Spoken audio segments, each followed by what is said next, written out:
Are you dreading another video work meeting? Do you wish you could just call into a meeting like the good old days? Are you tired at the end of the day from attending multiple video calls? Well, you might be experiencing video conferencing fatigue. Yes, it's a thing, a real thing. These days, we've not only been video conferencing for work, but also for maintaining connections with family and friends.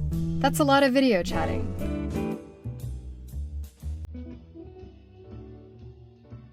I just got off my third video meeting today.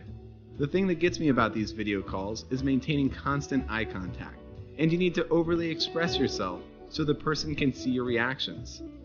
If you look away, it looks like you aren't paying attention. It's exhausting to pay close attention on video calls multiple times a day. Meeting overload was around even before the coronavirus pandemic. Over 1/4 of professionals think meetings are unproductive or unnecessary, with nearly half of managers saying there are more meetings than required in a week.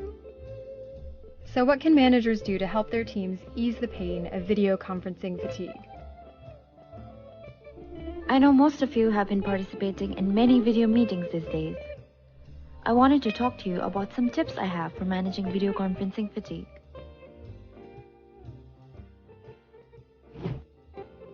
Avoid multitasking and stay present.